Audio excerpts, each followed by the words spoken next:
오늘 살펴볼 말씀은 교회 다니는 사람들은 대부분 너무나 잘 알고 있는 선한 사마리아인 비유입니다. 그리고 우리가 알고 있는 내용은 간략하게 설명해 보면 강도를 만나서 죽을 지경에 있는 유대인이 강도 만나 있는데 그 유대인을 도와주는 자는 사마리아인이다. 그런데 사마리아인은 유대인들이 다른 이방인들보다 더 미워하고 원수처럼 여기는 자이다.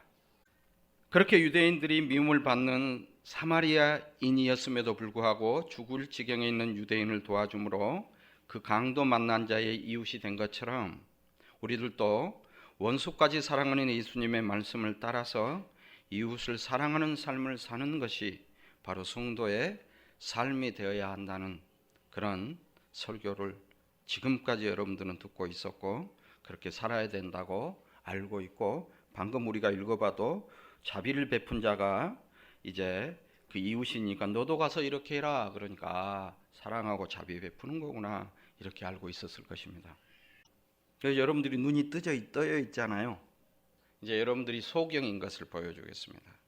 그러나 오늘 예수님께서 하신 이야기는 그러한 뜻의 말씀이 아니라는 것을 두 번에 걸친 본문의 설교를 통해서 반전도 있고요, 충격도 있습니다.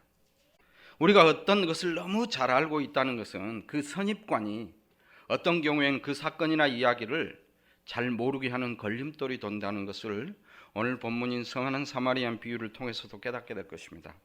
이제 본문을 바르고 그리고 여러분들이 알 수 있도록 쉽게 설명해 보도록 하겠습니다. 51절이죠. 어떤 율법사가 일어나 예수를 시험하여 이르되 선생님, 내가 무엇을 하여야 영생을 얻으리까? 이렇게 말하죠. 예수님의 이야기는 한 율법사가 찾아와서 묻는 질문으로부터 시작합니다.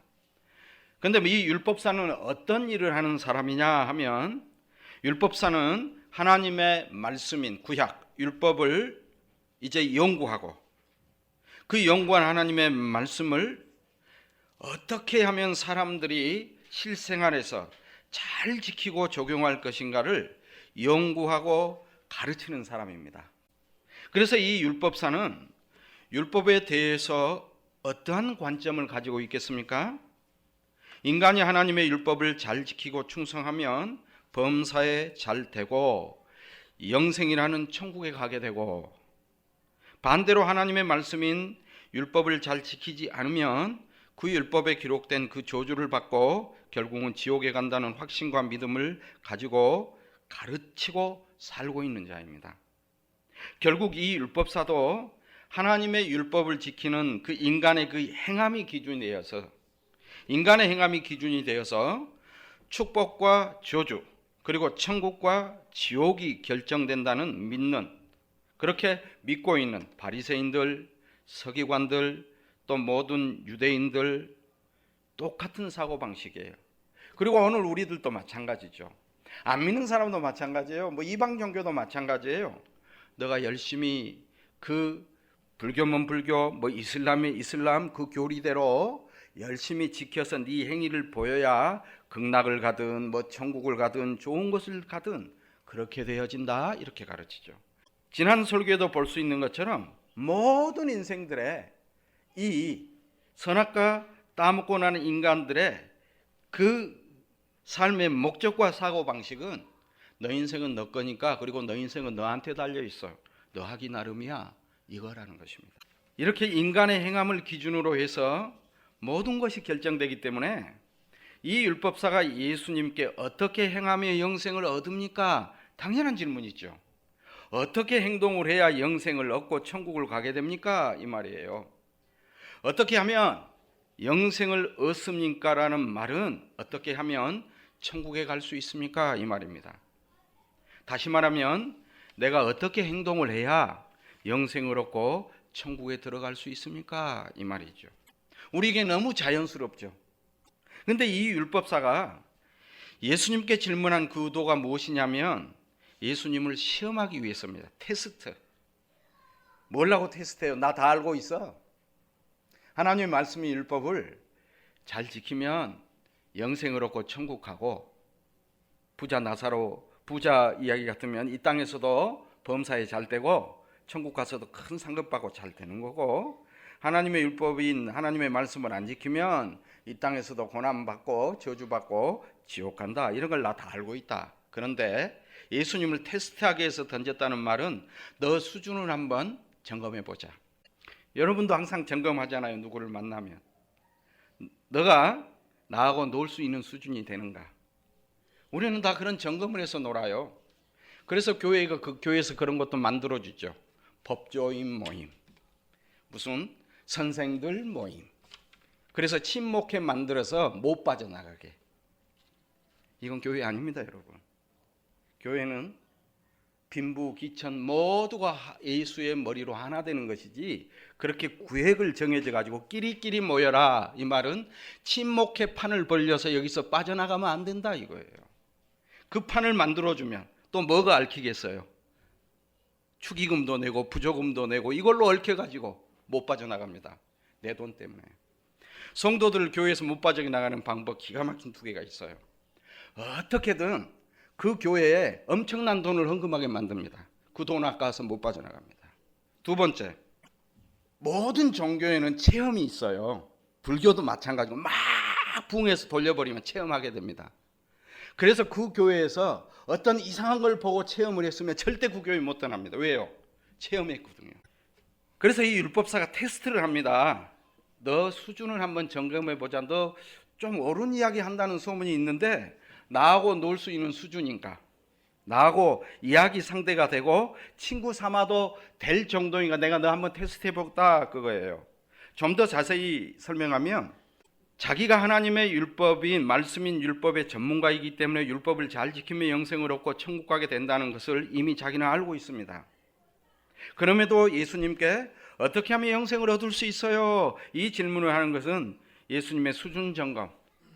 그래서 내가 너를 인정할 것인가 말 것인가 내가 결정하겠다는 것이고, 너하고 놀아줄 것인가 말 것인가 내가 결정하겠다는 거예요.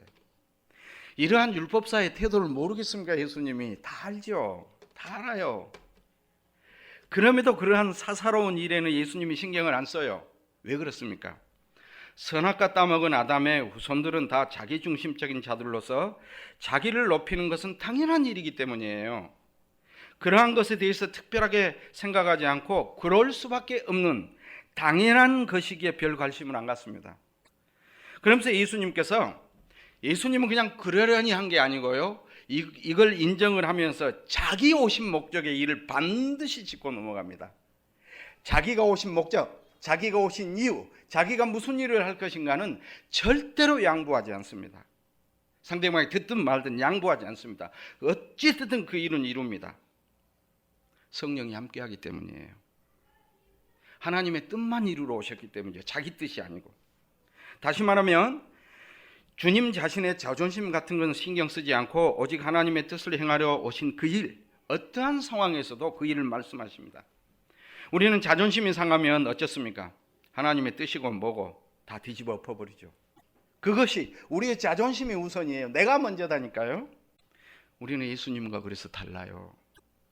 율법사에 어떻게 하여 영생을 얻느냐는 주님을 테스트하라는 그 질문을 근거로 삼아 예수님께서는 진짜 영생이 어떻게 주어지는지, 예수님의 자신이 바로 영생이라는 것, 그 영생을 내가 선물로 주러 왔다는 것을 설명한다는 것이죠. 이웃에게 무슨 자비 베푸란 말 아니에요. 먼저 영생을 어떻게 얻느냐, 율법사의 질문에 대한 예수님의 첫 번째 대답을 보십시오. 26절에 보면 예수께서 이르되 율법에 무엇이라고 기록되어 있느냐, 그리고 너는 어떻게 읽느냐. 그러니까 그 율법사가 대답합니다. 내 마음을 다하며 목숨을 다하며 힘을 다하며 뜻을 다하여 주 너의 하나님을 사랑하고 또한 내 이웃을 내 자신같이 사랑하라 하였습니다. 이렇게 말해요. 예수께서 이르되 내 대답이 옳도다, 이를 행하라, 그러면 살리라, 그러면 영생을 얻을 것이다 말해요. 우리 이 말씀 다 이해하죠. 이렇게 살면 영생 얻는다는구나. 눈이 어두워졌으니까 그런다니까요. 예수 안 믿는 사람도 그렇게 대답을 해요. 영생을 어떻게 얻을 수 있느냐는 나는 율법사의 질문을 받은 주님께서 율법사에게 다시 질문합니다. 율법에 무엇이라 기록되어 있고 너 어떻게 읽고 있느냐 이 말이에요. 단순히 문자를 못 읽어서 그런 어떻게 읽느냐는 말이 아니고 너 어떻게 해석하고 어떻게 이해하고 어떻게 받아들이고 있느냐, 이런 뜻이에요.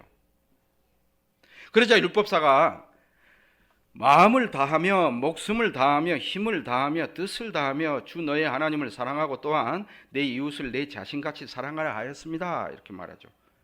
율법에 기록되어 있는 문자 그대로 지키면 영생을 얻고 살게 된 겁니다. 이렇게 대답을 해요. 그러자 예수님이 내 말이 옳도다. 그대로 행해. 그러면 너가 살고 영생을 얻을 것이다 말해요. 아, 그렇구나. 우리는 생각할 것 같죠. 율법 그대로 행하면 영생을 얻을 것이라는 말씀이에요. 사실 예수님의 그 율법 그대로 행하면 영생을 얻을 것이라는 대답은 어떤 대답이겠습니까?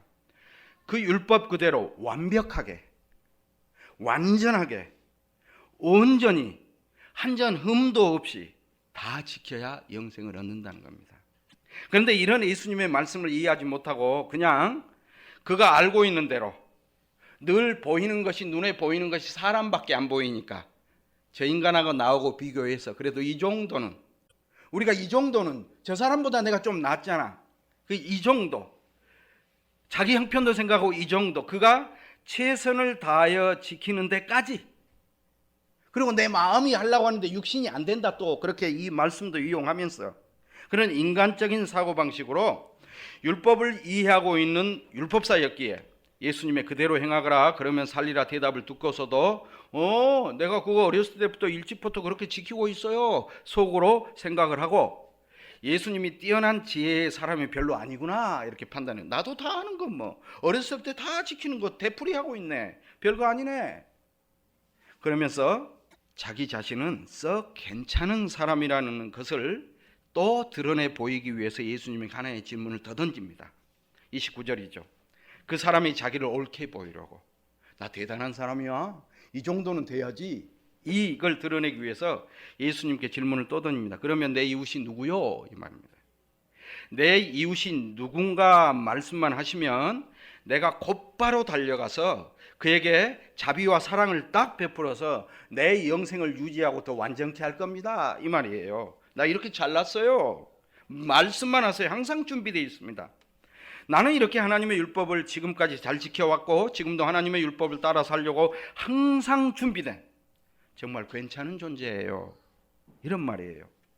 지금 이 율법사는 예수님께서 하신 말씀의 참뜻을 전혀 이해 못합니다. 무조건 자기 입장에서 자기 말만 하고 있다니까요. 동문서답. 그래서 우리가 오늘 말씀을 이제 다시 봅니다. 여기서 잠시 멈추어 서서 예수님께서 율법사에게 하신 말씀의 참뜻이 무엇인가를 봐야 됩니다.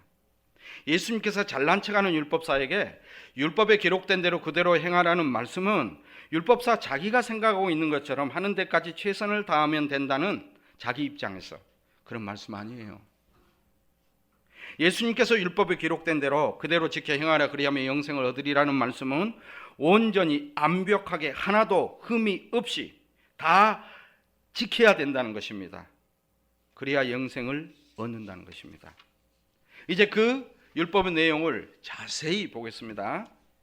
첫째는 앞부분이 하나님을 사랑하는 거잖아요.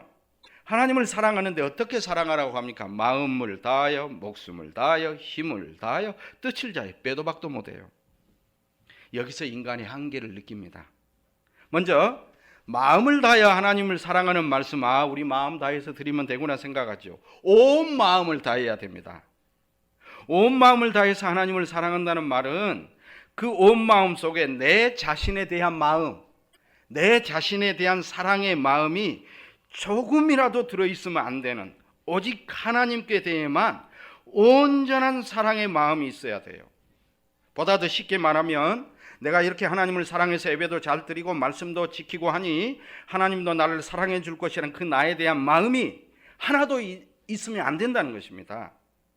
오직 하나님에 대한 사랑으로 가득 찬, 나는 하나님의 사랑이기 때문에 나는 죽어도 좋다는 그 마음 하나, 그것이 온 마음이에요. 나는 없는 마음, 내 마음속에 하나님만 있고 나는 0.0001%도 나에 대한 거 아무것도 없습니다. 이 마음으로 사랑하라는 겁니다. 이 마음으로 사랑할 수 있습니까? 선한 것 다음은 인간으로서 자기가 자기의 가장 좋은 자리에 중심을 잡고 있는데 어떻게 사랑합니까? 예수님밖에 없죠. 이 마음으로 하나님을 사랑할 수 있는 자 없다는 것입니다. 선한 것 다음은 아담의 후손으로 자기가 제일 중요하고 자기만 사랑하는데 어떻게 하나님을 그 사랑하는 온 마음으로 사랑할 수 있느냐는 것입니다. 두 번째요. 목숨을 다해서 하나님을 사랑하라는 것입니다. 나 못합니다. 왜 못합니까? 보십시오. 우리의 목숨을 아까워하지 않고 하나님만을 사랑할 수 있겠느냐는 것입니다. 사실 우리가 하나님 앞에 교회에 왜 나왔습니까? 이 목숨 안 죽게 하고 잘 살리려고 온 거 아니에요? 근데 목숨을 다해서 하나님을 사랑하란다니, 이 목숨을 다해서 하나님을 사랑한다는 말 속에서는 무슨 뜻이 들어 있겠습니까? 내가 너에게 죽으라 해도 너는 네 목숨 아까워하지 않고 죽어야 돼, 이 말이 담겨 있어요. 이거 지킬 수 있습니까? 못 지킨다니까요. 그냥 마음 나도 안 하니까 재혁 씨도 같이 마음 편히 그냥 계셔요. 못 지켜요. 우리는 내 목숨이 중요하기 때문에 우리는 목숨을 다해서 하나님을 절대로 사랑할 수 없습니다. 이 영상은 다음 영상에서 계속됩니다. 끝까지 시청 부탁드립니다. 전달하고 구독, 좋아요는 예수님의 사랑입니다. 감사합니다.